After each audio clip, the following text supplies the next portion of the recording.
Falcons game. Falcons game. Falcons game. Falcons game. Hey guys, y'all look stupid.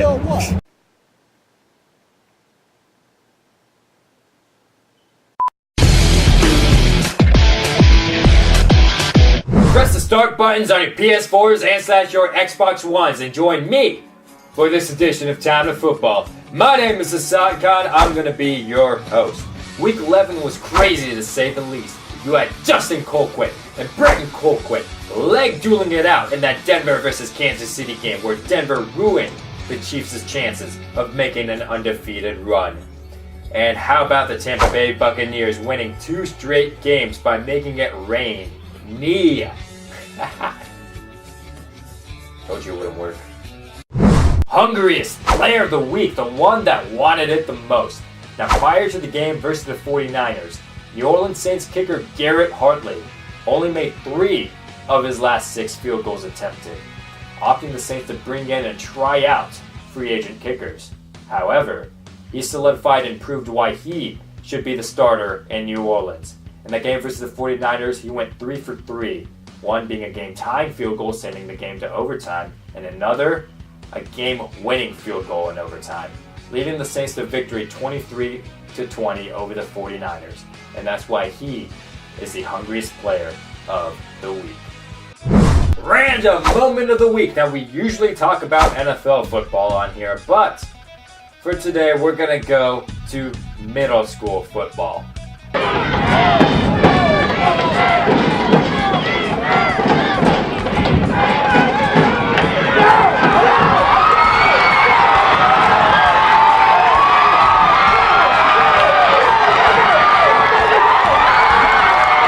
Now you're probably like, whoa, what just happened? Hey, I had to see it again for the second time, so let's show the replay standards. As you can see right here, the center does something called a side snap, which is completely legal, and then he is just off to the race. Oh my god! Holy crap, just number 19. Oh, man! Wow, that was amazing. He is like fast like a gazelle. Let's show that again. If you could put it up. Oh my god! He needs a lemon-lime Gatorade after that one. I like how they end when they're celebrating and that big kid just BAM! Runs that guy over. Oh man, that is awesome. Ooh, I hated middle school. Top 3 games of the week. Now you already know that I'm going to put this game on here. The Denver Broncos leave the Rocky Mountains to travel to Foxborough to take on the New England Patriots. This is the 11th meeting between Peyton Manning and Tom Brady's teams. Now, as good as the Patriots defense has been, Denver is scary because in that game against the Kansas City Chiefs, they just cruised all over their defense. So it's going to be interesting to watch how the Patriots will respond. The Colts travel all the way to the desert to take on the Arizona Cardinals. Now, the first half of the season, Carson Palmer, well, sucked. He's thrown an interception in every one of his games, but however, in the last 3 games, he's starting to get his groove, and they've quietly gone to 6-4 and have a good chance of making the wildcard spot in the playoffs. The Colts, however, need to win this game in order to stay in the hunt for a first-round bye. Cowboys versus the Giants. Now make that 4 straight games that the Giants have won since starting out 0-6. Now they are well in the hunt for the NFC East title. So are the Cowboys, and they have to win this game in order to stay pace with the Philadelphia Eagles. 5-5 in my upset picks, and this week I'm choosing the St. Louis Rams to top the Chicago Bears. And the key for that? Zach Stacy. He just started 4 games ago, and in the past 4 games, he's been on fire. And that's going to be hard for Chicago's 31st ranked rush defense. This week, let's talk about the no call that happened on Monday Night Football between the Patriots and the Panthers. Now, the Patriots were down by 4. One final play, 6 seconds left, ball on the 18-yard line. Tom Brady threw the ball in the end zone, intended for Gronkowski, got intercepted by a Panthers player. Seems simple, right? Game over. However, Luke Kuechly, the linebacker for the Panthers, was holding Gronkowski away from the ball. He didn't even turn around to see the ball, so it was obviously pass interference. Well, the referees initially threw the flag out picked it up, said it was a no call, no pass interference. But was the ball really uncatchable in that game? Now we all have different notions of what happened and what should have been the right call, wrong call. Okay, well, let me just say this. Referees and maybe some Panthers fans agree that it was a good call, good no call. Everybody else believes that they should have called pass interference and the Patriots should have had one more chance at the end zone. Ball should have been out the 1 yard line with 0 seconds left. One more play. Didn't happen. All of this reminded me of the play last year. Controversial play with the replacement refs. Seahawks versus Packers on Monday Night Football, ironically. Take a look. Takes the lone receiver to the left. The Packers playing at the goal line. As Wilson scrambles to keep it alive.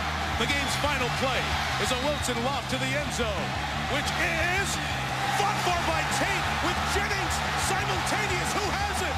Who they give it to? Touchdown! One guy goes up, touchdown. The other said no time. Feels like a Jennings interception.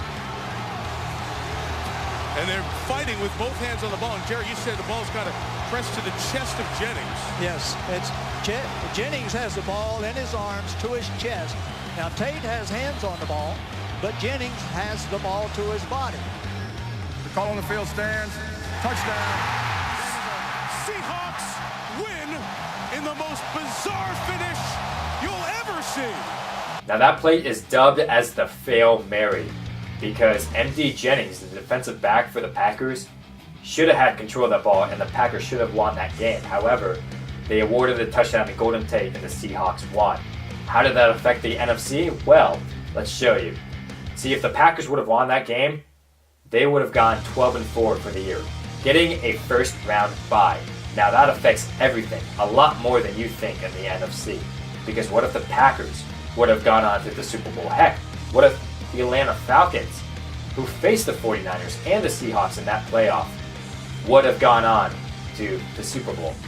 What if the Ravens didn't win the Super Bowl because of that? Same thing I'm thinking about is happening right now. What if the Patriots, who had the second seed but dropped because of that game, are now down to the third seed and not getting the first round bye? What if that holds and the Colts get a first round bye and they move on to the playoffs, to the Super Bowl in fact? What if the Patriots lose in the wild card round, but they wouldn't have lost if they had a first round bye? Now continue playing your PS4s and your Xbox Ones. Thank you so much for watching this episode. Hope you guys had a great time. Don't forget to like this video, leave a comment, subscribe to this channel. Don't forget to follow me on Twitter at @It'sHassanKhan. Use the hashtag #TimeToFootball. It's funny, it's football, it's factual, it's awesome. And remember, this is the place to go for your NFL news, content, entertainment, innuendos to feature football players. I'm here to deliver the best thing to happen in the NFL since Santonio Holmes' game-winning touchdown in Super Bowl 43. I have ambitions of being an NFL broadcaster and /or analyst, telling you too can pursue your passions if you just stay hungry.